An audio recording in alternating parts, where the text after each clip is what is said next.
Alright, YouTube, I've had several people message me asking me about one specific part of the discussion I had last night on Night Watch, and then someone's been also asking in the comments area on that video specifically, and I figured that this would be the one that would interest people the most, about my experience when I was a fairly small kid. I was 3 or 4 years old at the time, and saw what physically appeared to be, I make no claims to its intelligence or it being a being possessed of any volition of its own, appeared to be Stolas from the Ars Gotia. There were other events also that took place when I was a child, up actually through adulthood.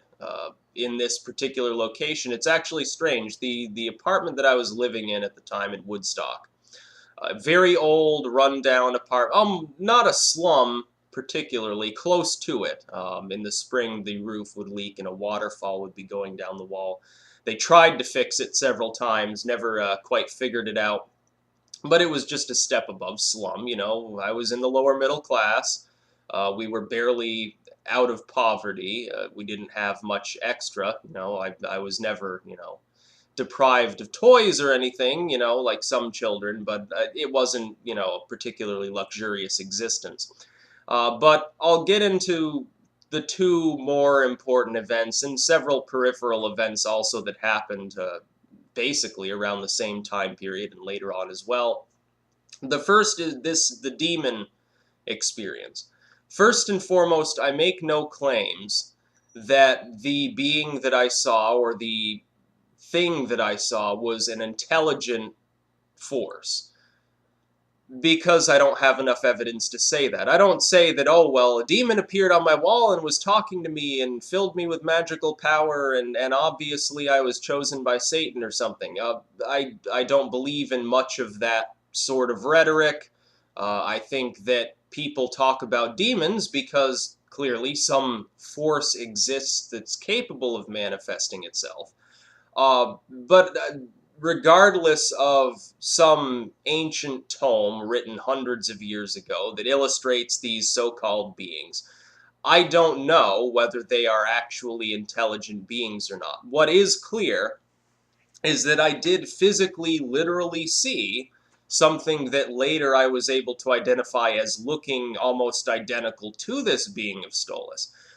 Simply, as I discussed, what happened is this being, or energy, or thing, or force, did manifest on my wall in a form basically identical to the illustrations of Stolas. When I was a kid, I was, I think, 3 or 4 years old. I believe 4. And it did make weird noises. Almost like a whistling of a teapot mixed with like a train chugging or something along those lines. And there was smoke coming out of it, and it was, looking back and forth, glancing at me and then glancing away. I know that it wasn't a hallucination because I've never, other than when I've used drugs much later in college, I've never actually seen anything, hallucinatory in nature. I've never had that type of lucid dream. In fact, half the time I don't remember my dreams at all, and I've never been a sleepwalker. So, and I was completely awake at the time. I hadn't even fallen asleep. I wasn't even really laying down. I was sort of propped up in bed, relaxing and thinking, and saw this thing slowly emerge on my wall. I know that it was real. That I know for sure. I know that something manifested itself there. What I don't claim is I call it a demon because it looks like this demon. I don't claim that it was an intelligent being. I do find that it goes a little bit beyond the realm of coincidence, though, that Stolas, if you study this figure in demonology, in the Ars Gotia or wherever, this demon is called upon to teach people about plants and minerals, essentially. Well, and as I discussed, these are things that became obsessions for me throughout childhood, throughout early adulthood. Even now, look, I've written a book now on herbalism. Um, and yet, at the time when I started learning about these things, when I started familiarizing myself with plants and minerals, it far predates any involvement that I had in the occult. I was still a Christian at the time. but I simply liked this material. I intended to go. I went into college originally studying plant biology and soil science before I switched to anthropology. And they still are in many ways lifelong obsessions for me. I still play around in my garden. I still like studying minerals. I'm not quite as much into that as I used to be, but I had the point. I had all those Grolier cards. I think it's pronounced Grolier. That I had subscribed to. I had probably several tens of thousands of them on all of these different sites around the world and all these minerals, and I was cataloging them and memorizing as much as I could, studying crystals and minerals and things like that because I was interested in it. This interest corresponds around the time that I saw this being, and I never thought anything of it because I wasn't familiar with demonology. But that being said, I don't claim that it's an intelligent being. For all I know, it could be some sort of weird extra dimensional energy or something that people call a demon, but it's actually sort of just a weird sort of locked archival memory of minerals and plants or something that just happens to be given a name. I don't know. I'm into the occult. I'm also into quantum physics, theoretical physics. I'm into all of these things. I can't make a claim as to what specifically I saw, but I do know that I saw something that didn't come from the physical realm around us. That being said, there was another instance. Well, actually, this happened on several occasions. Around the same time of childhood, and I told this person who was commenting, Veritas, that it gets into Radio Werewolf. This is even stranger. And I haven't mentioned this before, partially because I thought that my audience wouldn't take it seriously, because at the time that I first sort of worked this out in my mind and put two and two together, I was more in the atheist crowd than I was the occult and sort of satanic crowd. And, the Satanists that I was talking to were all atheists. They didn't believe in the occult. They were all completely secular. Most of them just wanted to troll Christians. When I was young, and this corresponds strangely enough to sort of the end of the Radio Werewolf experiments, and I've already mentioned this to Nicholas and Xena as well. I probably shouldn't get into what specifically they said back to me, but maybe I'll talk to them and see if I can in the future. Around that time, when they were performing the Zurich experiment and all of these other things, several nights I saw a wolf outside of my window, sort of flash in and out of existence, growling and so forth. Oddly enough, and I can remember exactly what it looked like, and this was again when I was a little kid. It looks exactly like the wolf from Fiery Summons, from the album cover of Radio Werewolf's Fiery Summons album, which in itself is strange. Of course, it doesn't look like a standard, dog or anything. It looks like, growling Fenris wolf. Incidentally, for those who would say, well, you probably saw a dog outside your window and it was illuminated by lightning or a passing headlight or something, that would make sense, except we were on the second floor, about 15 feet above ground level.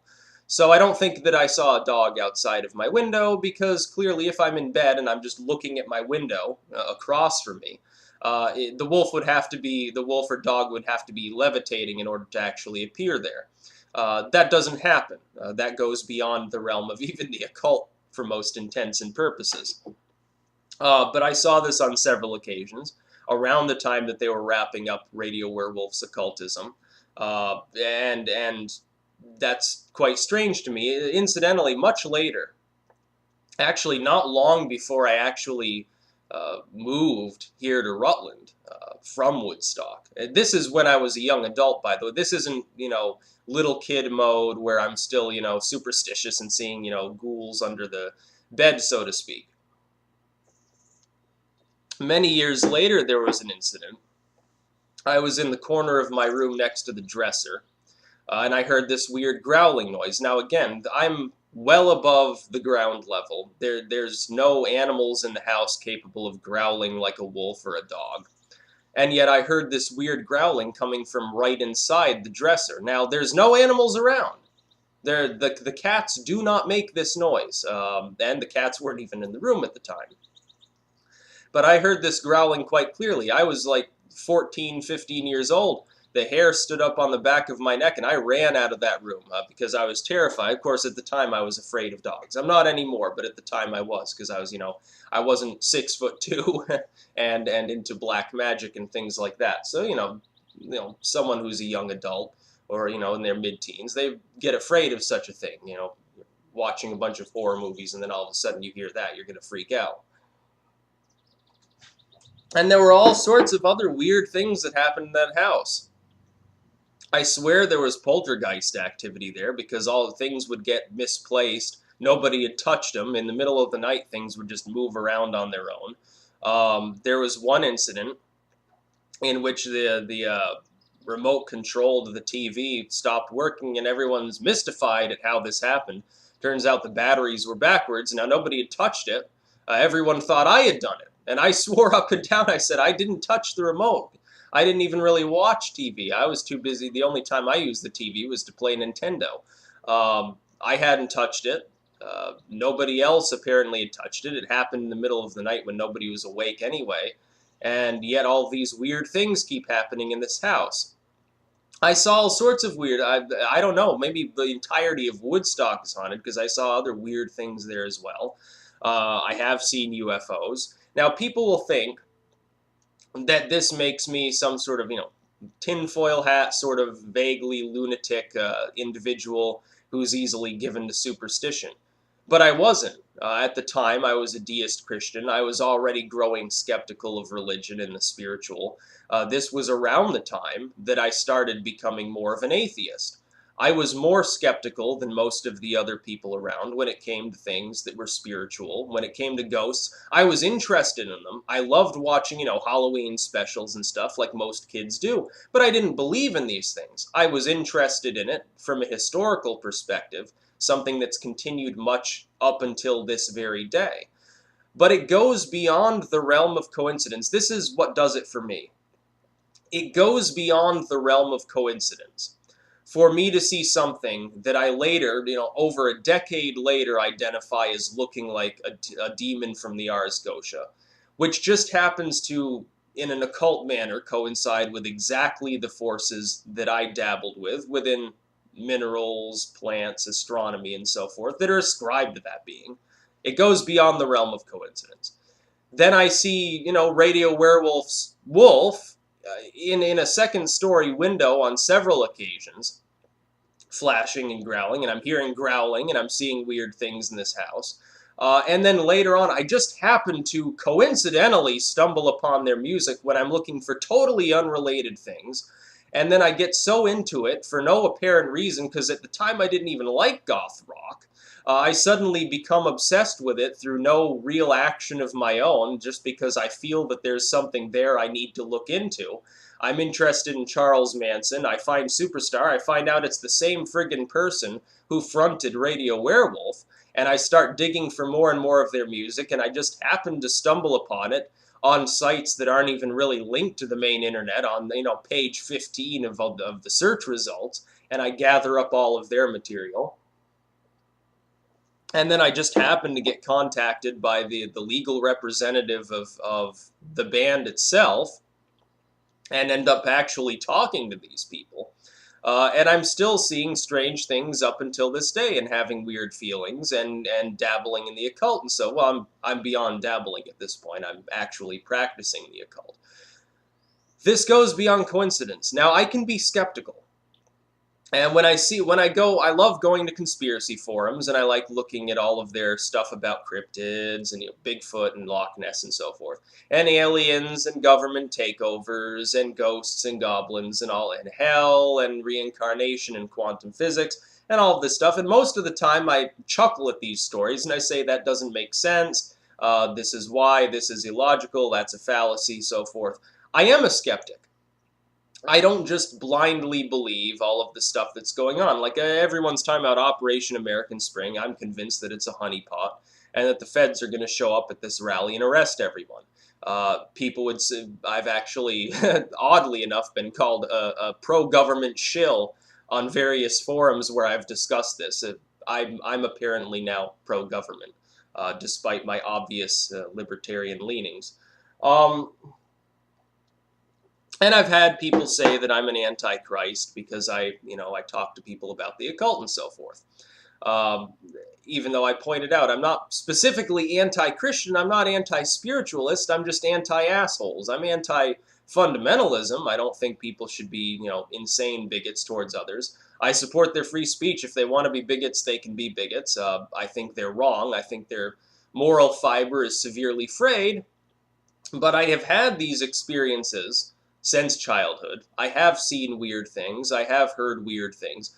The difference, as I pointed out, between someone like myself, who is spiritual, and someone who is religious, is that if I was religious, if I was a Christian, I would have seen that being, said, it is a demon, it is a being from hell, it's intelligent, it's got its own volition, it's trying to lead me to hellfire, I need to go to get an exorcism immediately. I don't see it that way, because for all I know, it's some sort of remnant force from another dimension, or a reincarnated being, a bodhisattva or something. I don't know. I know that I saw something that fits the description of this being from the Ars Gotia. I am 100% certain it was physically there. It was not a dream. It was not a hallucination or a lucid episode or anything. It wasn't any of these things. It was literally there. I could hear it, see it, and probably if I had walked up to it, I probably could have felt it. It was actually there. The only difference being, I'm not ascribing to it a specific name. I say it looks like Stolas. It looks like it. It's beyond the realm of coincidence that I suddenly become obsessed with these same topics that Stolas supposedly teaches about, but I don't say that it's actually a demon. I can give it that term for people's convenience because that's what they generally would know it by if they're into the occult. Um, but these events are not fancy. They're not dreams that I had when I was a little kid. These are real events. And I think to some extent, children, and I know this has been parroted before by others, and sometimes it gets a little bit old, but I do believe that this is correct. I think that occultists and people into the psychic arts or whatever, I think they're right when they say that people who are younger are more in tune to spiritual things. I think that's true. Because I've talked to other people and they say when they're a kid they see all these weird things, and I have to believe that there is something beyond simply the physical realm around us, because I can even look to science and I can say there are plenty of extraordinarily intelligent and entirely secular atheistic individuals even within physics who are proposing that there are dimensions above ours that basically, if you really want to think about it, quantum physics proves reincarnation or some sort of continuation after death. I don't even have to believe in a god or a religion. I don't even have to believe in the ideas of karma. I could disbelieve in magic altogether, and I could still look at science and I could say it is almost coinciding with religion at this point in some strange ways. And I believe that as time goes on, as science becomes more adept at finding these things out, I believe that it will coincide more with spirituality. Look, I pointed this out with herbalism. Pharmaceutical industry heals people, gives people medicine, better surgery, better everything. All these synthetic chemicals that can correct your mind and body and help you live a longer, healthier life. Supposedly, most of these substances were originally found in nature and only later synthesized. They're talking about, the venom of these weird snails, the cone shell, I can't remember exactly what they're called. They're those snails where if you step on them and get stabbed, you're going to get paralyzed almost immediately and probably drown. They're talking about how that can be used to treat, I can't remember what condition it is. It's apparently a potent medicine if it's administered properly. Bee stings have been used to relieve arthritis. The chemicals in bee stings actually do. They can numb the arthritis away. Marijuana, in the ancient world, would have been seen as a spiritual substance. It wouldn't have been seen as a medicine so much as they would have ascribed its medical benefits to driving out demons or unclean forces. But it's now science. They now know that it does have health benefits. The explanation of why is different, but the actual uh, medicine or the actual medical action that it's capable of taking on the body is the same. The only thing that's changed is instead of driving out demons, it's now used to treat glaucoma or alleviate pain or something. That's the fruits of Eden that I talk about in this book. People have lost this lore. People have lost any sort of respect for the spiritual world. I am not religious. I'm not even a theist. I don't have a god or a religion. I don't go around preaching to people saying convert to my path. Or I can offer to, and I do this with Satanism, I can offer them for me to teach them about this path to emulate the benefits it gave me when I was a Satanist. I don't say you have to stay a Satanist, you have to join the Church of Satan, you should, they don't even have to call themselves a Satanist. This is sort of just my own psychological workings. But these events from my childhood go beyond coincidence. I had these experiences. They were literal and real. I actually saw these things, and I wasn't hallucinating. I know what a hallucination is like. I know I've taken psilocybin and mescaline and all sorts of. I've smoked marijuana. I've taken LSD. I've taken LSA and ergine with Morning Glory. I've taken salvia. I've taken all sorts of hallucinogens and all sorts of deliriants. I've taken amanitas and datura and all these things. And I have seen weird things. But they aren't real. And they don't truly appear to be real. At the time, they may. But in retrospect, you can say, well, that was weird. But I know that what I just saw wasn't ultimately, in the most physical sense, actually there. It wasn't actually real. I didn't actually see Charles Manson's head float across my leg on psilocybin. That's what I perceived myself as seeing. But with these other events from my childhood, it's not a perception. It was actually there. There's a vague difference between the two that I can tell is there, that I'm sure others who have dabbled with these substances or had lucid dreams or whatever can tell as well. I've had lucid dreams as well, particularly after my overdose on spice. By the way, again, don't take spice. It's terrible. Or ivory mist or any of these fucking substances. Uh, I had full-blown hallucinations, went to the ER and so forth, but for weeks afterwards I had weird lucid dreams, waking dreams where you'd have sleep paralysis and you'd feel like the dream was real and then you'd wake up in a cold sweat. I know what a lucid dream feels like. These things from my childhood don't fit that description even remotely. And it doesn't fit any of the symptoms of hallucination on any of the substances I took. From deliriums, which put you in a full-blown weird state where your vision's flashing and you're sort of in a waking dream, to psychedelics, where you're just seeing the world around you sort of morph and change, to something like salvia that causes things in the world to change around in sort of weird ways. I've got a story about salvia, by the way, that I don't think I actually told, that I should probably get into in the future because it was, one of the weirdest things I've ever seen in my life. No, I will not be putting my trip reports back up, however, because I no longer support that lifestyle. I've gleaned what I can. There are other people who can teach you about psychedelics.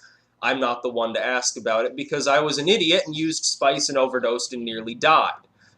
So obviously, I am no longer qualified to give you specific advice on psychedelic substances. That's the reason I took my trip reports down, by the way. I told people it was because I no longer had interest. It's actually because I no longer have the confidence in myself to make that sort of material. So that's for all of you out there who keep asking about my trip reports. I will not be re-uploading them. I made that decision several months ago that I was considering it first.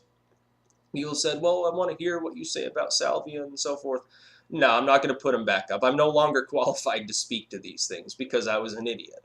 And if I was truly qualified to talk about these substances, other than spice, which I can tell people stay the fuck away from it, then I wouldn't have overdosed. I would have been smarter than that. I wouldn't have been addicted to this substance and used it continually until I almost died.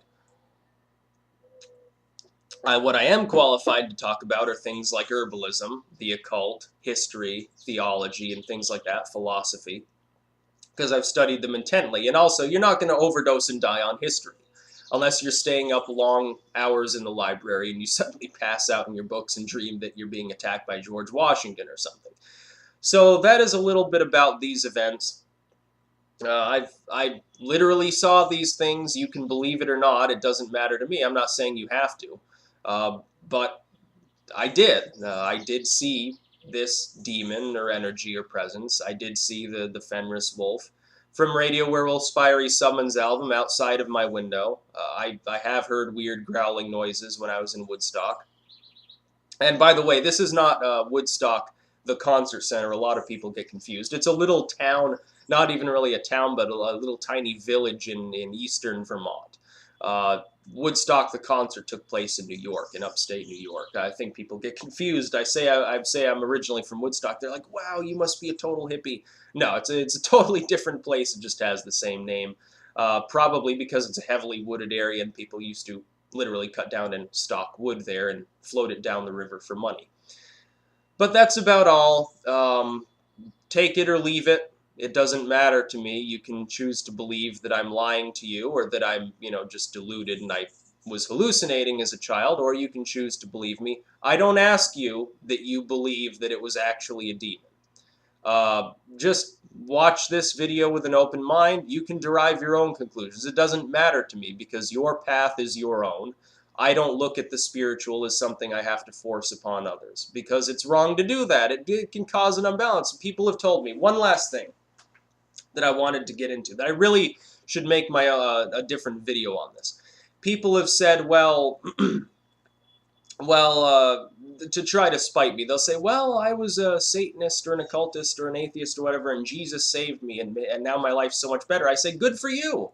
That's your own path. It is good that you feel better about yourself because you converted to Christianity. I don't have anything against you. But then you turn around as a Christian and say that I need to join your path to feel the same way, but you don't understand. I left Christianity to feel better about myself, to feel more positive and in tune with life. The only difference, you can't stand the fact that I derive pleasure from a path other than yours. I don't have a problem if you derive pleasure from Christianity or Islam or whatever. All I am saying is that for those within those religions that don't and want to join a different path, I'm there to help them. That's the only difference. I don't care if you're a Christian or a Muslim or whatever. I don't believe the religion is correct. I think there's a lot of weird stuff in it, and I think it lends itself well to violence and terror and genocide. But if you yourself derive pleasure from it, so be it. Keep being a Christian. Don't even consider joining Satanism because you'll probably be miserable because it's not forever.